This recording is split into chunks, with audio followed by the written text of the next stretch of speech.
Finalement, on se construit, je crois, uniquement par les gens qu'on rencontre et le rapport qu'on a en fait à cette relation. Et en fait, j'ai commencé à traduire toutes ces relations dans l'intimité de la 3D.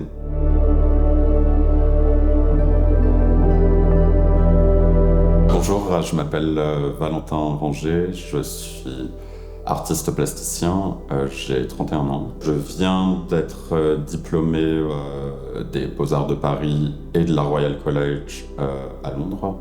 Je rêve de construire donc un monde parallèle qui est complètement fantasmagorique, qui est lié vraiment à des désirs d'enfant, autant de l'envie de créer une mythologie contemporaine, et ça veut dire une mythologie qui vraiment inclut aujourd'hui aussi notre rapport autant à l'environnement organique qu'en même temps à la place digitale à l'intérieur de nous.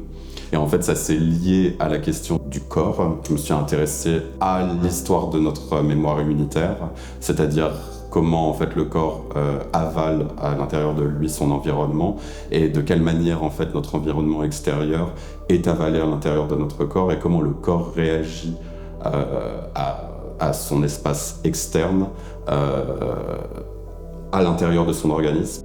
Avant de rentrer dans une formation en art plastique, j'ai étudié pendant 9 à 10 ans le théâtre, dans la mise en scène, la performance, l'acting, l'écriture aussi. J'ai commencé le théâtre pour construire ces mondes-là. Je me suis rendu compte que le rapport au corps dans ces autres mondes qui étaient la scène était très stéréotypé.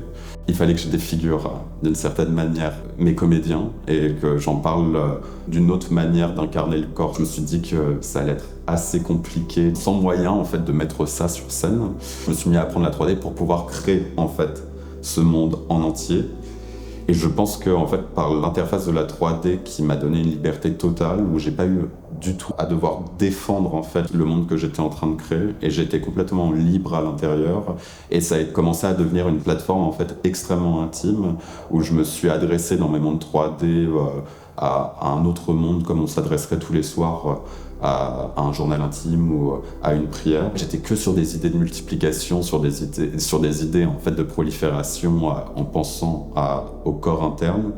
Et c'est que maintenant que je me réveille un peu à l'extérieur de ce travail, que je me rends compte qu'il y a 200 personnages qui ont été créés, qu'il y a des milliers d'objets que j'ai construits, et que maintenant ça crée une sorte de société intime avec en fait à chaque fois, chaque personnage représente en fait des moments où j'ai interprété en fait des faits qui m'étaient arrivés, où j'ai fait des associations, des collages entre des représentations plus classiques du corps à des corps que j'ai rencontrés dans la vraie vie, des corps dont j'ai eu peur, des corps avec qui j'ai partagé des instants et qui en fait ont laissé à l'intérieur de moi une trace hyper forte.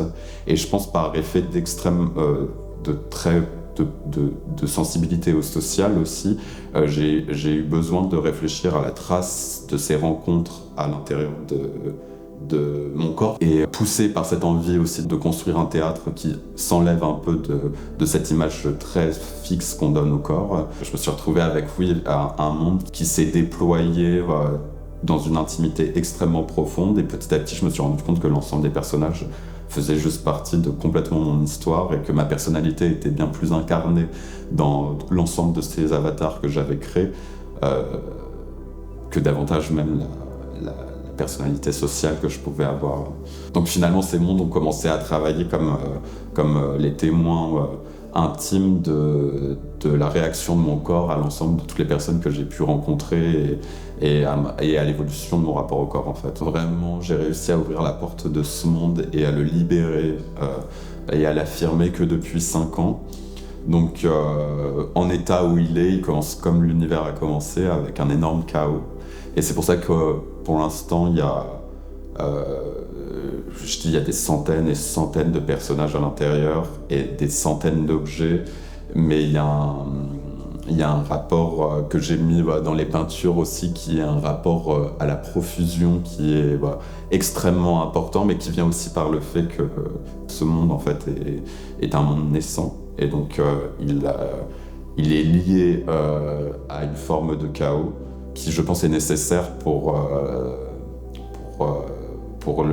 pour lui donner en fait son prisme le plus grand. Chaque interface était jusqu'alors une manière en fait de me projeter intellectuellement et cérébralement dans un espace qui était soit l'espace de la peinture, soit l'espace du dessin, de la feuille, soit l'espace tel qu'on le voit là, avec la présence d'objets, l'espace de la 3D qui est un espace où on rentre dans l'ordinateur et on déploie un monde sans se poser, sans avoir aucune limite.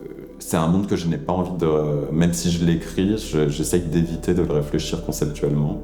Je préfère être surpris par le fait qu'il devient un concept par lui-même que davantage le faire arriver d'une trop forte intellectualisation. Donc c'est un monde qui est venu vraiment dans un acte très fort de lâcher prise en fait. Et chaque médium vient raconter en fait une autre structure du monde et une autre dimension d'interprétation du monde. Mais il n'y a pas non plus d'hierarchie à cette construction. Une infection, finalement, c'est un rapport à l'intérieur du corps qui est silencieux. Et pour créer une forme de parole au corps, une forme charnelle à la parole du corps, je trouve qu'il n'y a rien de mieux que de laisser le corps s'exprimer. Le monde que j'ai créé, pour l'instant, je suis surpris en permanence par le silence qu'il produit. Et au fil du temps, le silence qu'il a produit crée une forme esthétique qui est très baroque, mais qui pourrait presque aller vers l'architecture. Ça veut dire une forme qui se déploie complètement et qui peut créer un espace, en fait. Mais il y a aussi la parole graphique, des symboles que j'utilise qui, au fil des années et au fil du travail, évoluent perpétuellement et deviennent presque des hiéroglyphes d'un monde qui essaye de ne pas faire parler son extériorité, parce que le langage ramène tout de suite à la société, il ramène aussi tout de suite à une culture, alors que l'espace formel de ce monde crée en lui-même déjà un langage qui me permet pour l'instant de ne pas forcément mettre tant en avant le récit que ça. Ça amène sur un deuxième point qui est extrêmement important et qui est dans mon travail, qui est le rapport à la musique. Je pense que c'est un monde qui me permet en même temps de travailler en collaboration. Là, je travaille beaucoup avec Inès Cherif, qui est une compositrice, qui fait du violon, de la musique électronique, et ça a été assez... c'est très important pour moi aussi de laisser ce monde à d'autres formes de langage, en fait, qui ne sont pas forcément le mien.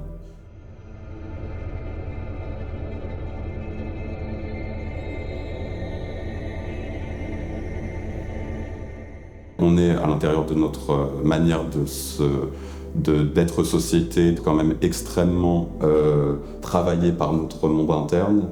Et dans l'histoire de l'art, il y a une grande histoire de la représentation du corps, et justement, je trouve qu'on a tendance à s'arrêter à l'aspect assez externe du corps et pas à son aspect interne. Mais la question est comment en fait donner une nouvelle représentation à ces corps chimériques qui peuvent autant attirer de corps marginalisés que de corps sexualisés, que de corps en fait invisibles ou de corps en fait qui sont liés à des entités invisibles, et de comment en fait leur redonner une sorte d'existence en les faisant se confronter au milieu de l'art et au milieu de la représentation.